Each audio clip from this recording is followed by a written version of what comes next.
Doncs jo soc la Mari Ortiz, treballo al Servei d'Ocupació d'aquí del Col·legi de Metges, juntament amb les meves companyes, l'Empar i la Susana, i començaré explicant-vos els diferents tipus de contractes. Després seguirem amb com es pot accedir al mercat de treball dintre de cadascun dels sectors i alguns consells per ser un candidat idoni. I us presentarem també el nostre servei. Molt bé. Per començar, dir que quan ens trobem en el mercat de treball ens podem trobar dos tipus de contracte. Per una part tenim el contracte laboral, que és el que teniu tots ara com a residents. És un contracte on l'empresa us dona d'alta la seguretat social i teniu tota una sèrie de beneficis socials. En aquest tipus de contracte és l'empresa la que normalment fa els tràmits i esteu regulats per un conveni. Segons aquest conveni teniu un salari, teniu una nòmina i d'aquesta nòmina, segons marca la llei, es fa una retenció d'IRPF i de seguretat social. La relació laboral inclou vacances remunerades, inclou prestacions per atur, per malaltia, és a dir, té tota una sèrie de cobertures socials. Per una altra banda tenim la relació mercantil. Aquesta relació també la trobareu amb diferents noms, com pot ser prestació de serveis, contracte de col·laboració, contracte d'autònom, però en definitiva la diferència que hi ha amb el contracte laboral és que aquí l'empresa no ens dona d'alta la seguretat social i és el metge, és el treballador el que ha de cotitzar com a autònom. Llavors, diguem que els tràmits bàsics que comporta el treball d'autònom són cotitzar en un règim de cotització que pot ser privat, que és el MEL, o el RETA, que seria públic, i enregistrant-se a l'agència tributària com a treballadors autònoms. Això és un tràmit que, a diferència del contracte laboral, no el fa l'empresa, sinó que és el metge el responsable de complir aquests requisits legals. L'empresa de vegades ens ho pot dir, però no sempre ens avisa que hem de fer aquests tràmits. En aquesta modalitat de contracte també hi ha una retenció de l'IRPF. A diferència del contracte laboral, aquí la retenció de l'IRPF és fixa. Normalment ens retenen el 15% i si nosaltres ho demanem, els 2 primers anys tenim dret a demanar que ens retinguin només un 7%, justificant que ens hem donat d'alta a l'agència tributària fa menys de 2 anys. En canvi, en el contracte laboral, la retenció de l'IRPF és variable i dependrà de 3 factors. Depèn dels ingressos. Com menys ingressos tenim, més retencions apliquen. La situació familiar també afecta. Si tenim càrregues familiars, doncs ens retindran menys impostos. I si el contracte és més curt, la retenció serà més alta. Si ens interessa, quan entrem a l'empresa, ens interessa saber quina serà la nostra retenció, doncs perfectament es pot anar al Departament de Recursos Humans i investigar sobre aquest tema, perquè hi ha persones que potser prefereixen que els hi retinguin una mica més i després a l'hora de fer la declaració de la renda no haver de pagar una quantitat tan alta.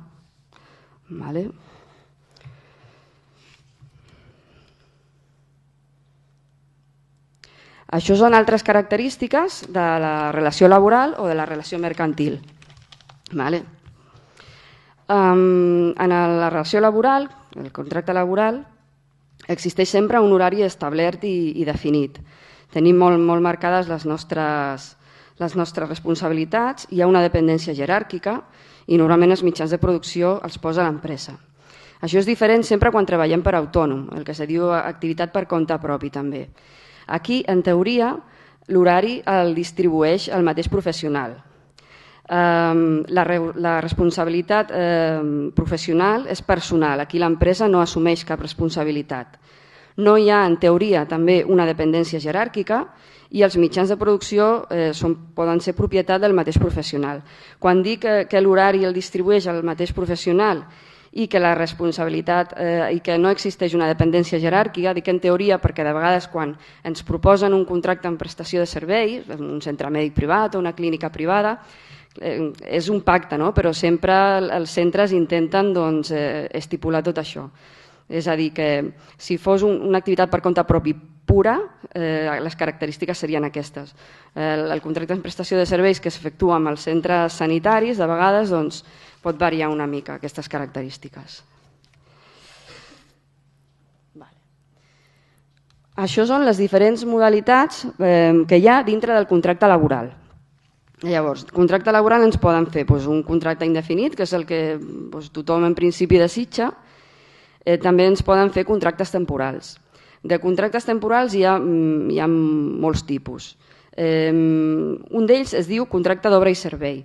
Aquest m'agrada destacar-ho per no confondre-ho amb el contracte mercantil o prestació de serveis, perquè és un contracte laboral però que té aquesta denominació. Són contractes que es fan per campanyes específiques, per feines específiques, i la seva finalització coincideix amb la fi d'aquesta campanya.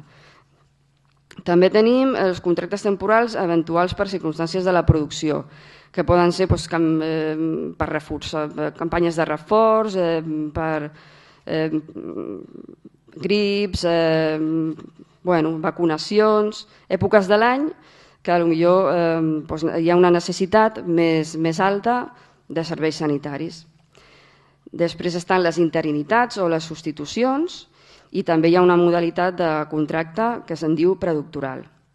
No és necessari que dominem tota aquesta teoria, sí que és interessant que ens soni tota la nomenclatura perquè en realitat els contractes laborals els solen posar en pràctica les empreses, són les que ens donen els models, són models estandarditzats i no tenim per què saber-se això al peu de la lletra. Però sí que és interessant tenir-ho en compte, sobretot per revisar una vegada tenim el contracte, que consti la nostra categoria professional, que consti la remuneració, si pot ser que consti la jornada laboral. L'horari és molt més complicat que hi figuri, però és interessant saber que són dades que s'han de revisar.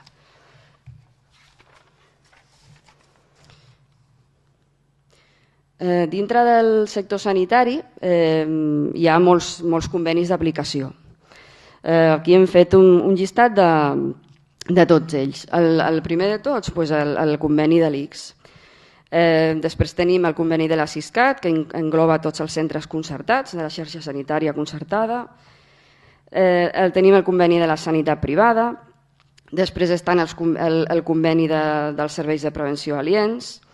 Per una altra banda, el conveni de les mútues d'accidents del treball, el de les residències geriàtriques, i després hi ha convenis propis. Diguem que cada centre sanitari, dependent del sector al qual pertanyi, aplica un conveni o un altre. I el conveni és el que estableix les nostres condicions de treball: salari, horaris, vacances, permisos, etc. Molt bé. Per una altra banda, tenim el contracte mercantil. El contracte mercantil és un contracte que no està estandarditzat, és a dir, no hi ha un model que digui o una llei que digui què és el que ha de constar en el contracte mercantil. En teoria és una relació que s'ha de pactar per ambdues parts i llavors la llei no ajuda a que hi hagi unes dades sempre fixes de regulació. Per tant, de cara als interessos sobretot dels metges, convé que una vegada arribem a un acord amb una empresa, amb un contracte mercantil, i sobretot perquè també hi ha una implicació de que hem de pagar una cotització i de més, doncs és interessant que figuri una sèrie d'informació, fem unes recomanacions de què tenir en compte quan formulem un contracte en prestació de serveis. Llavors, per començar, és important que es faci per escrit, perquè és un contracte que no és obligatori que es faci per escrit. Però de cara a una possible reclamació, com a metges cap al centre mèdic, sempre tindrem molta més seguretat si les condicions que hem pactat estan per escrit. I què és el que ha de figurar? Doncs han de figurar les dades personals i les dades del centre. Molt important, ha de figurar la retribució, la dedicació horària i les funcions que desenvoluparem al centre. Per exemple, si el centre ens obliga a fer un preavís en cas de que nosaltres deixem de treballar allà, doncs aconsellem que no sigui superior a 15 dies, prenent com a model el que hem de donar de preavís amb un contracte laboral. També es recomana que no consti cap clàusula d'exclusivitat, és a dir, que això és perquè ens permeti desenvolupar altres activitats en altres sectors, ja sigui també en el privat o ja sigui en el públic o en el concertat. És important també saber quins són els terminis de pagament. L'empresa, un cop que ella hagi facturat, quan ens pagarà a nosaltres? Habitualment el que es fa és que es pacta un preu brut per hora o un percentatge per acte mèdic. També pot ser una combinació de dues. És interessant, en els centres que tenen molt volum de feina, potser d'entrada ja es pacta un percentatge per acte mèdic. Però si és un centre nou que comença, que no sabem si tenen visites o no, doncs potser és més convenient per al metge assegurar un preu per hora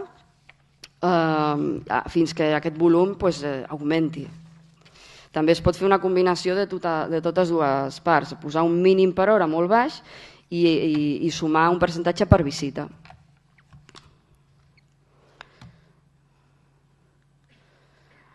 Molt bé. No sé si teniu algun dubte sobre tot el tema aquest de contractes, alguna pregunta. Si no se us acudeix ara, al final de la presentació també podem respondre. Vale? Doncs ara passem a l'accés al mercat de treball. La recerca de feina al sistema sanitari és una mica complicada perquè hi ha el hàndicap de que no hi ha una única borsa de treball que aglutini totes les ofertes de tots els sectors. Llavors, què passa? Que hem d'anar buscant feina sector per sector. Sector públic són unes vies, sector concertat són unes altres i sector privat unes altres.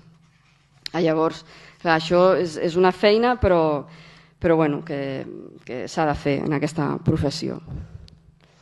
No insistiré massa en això perquè és una explicació que ja ha donat la doctora Bataller, és una explicació de com s'estructura i en què consisteix l'ICS. Això també ha fet esment, com accedir a l'ICS, com accedir a la seva borsa de treball.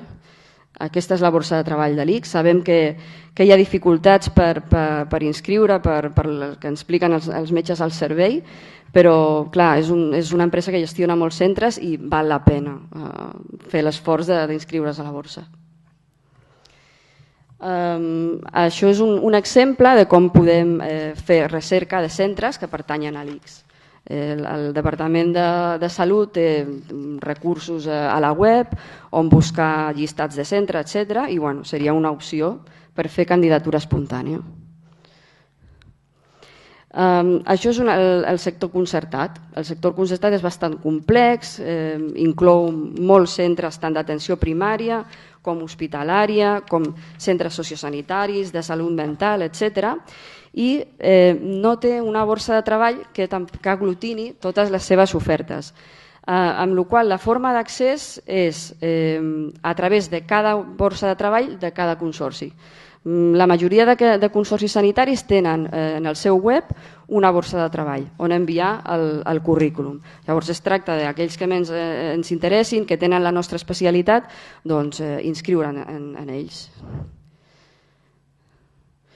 Característiques del sector concertat, que també les ha comentat la doctora Bataller.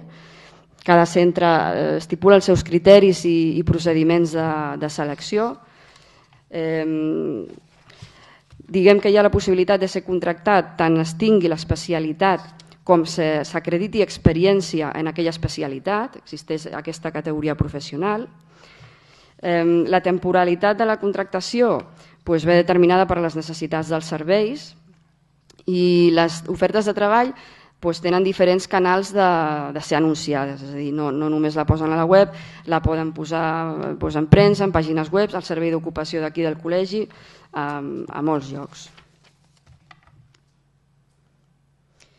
I això seria el sector privat. El sector privat encara és una mica més complicat perquè els consorcis almenys aglutinen tots els centres que gestionen en el mateix consorci, però el sector privat, doncs, cada centre una mica que va per lliure. I per poder accedir doncs és candidatura espontània a cadascun dels centres que ens interessi. No estan organitzats, per tant, es poden obtenir llistats, per exemple, a través de les entitats d'associacions sanitàries privades, com és la Unió Catalana d'Hospitals o l'ACES. Aquí podem trobar llistats i enviar el nostre currículum, també, si volem. I després un altre tipus de centres són les entitats de base associativa, que són centres de salut autogestionats per propis metges.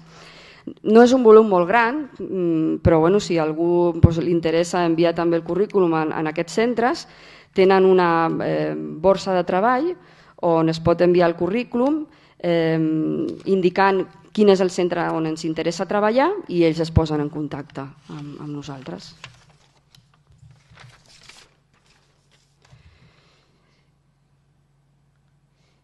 I en principi la meva intervenció acaba aquí. No sé si us ha sorgit algun dubte sobre algun d'aquests temes i si no, doncs passem a la següent part.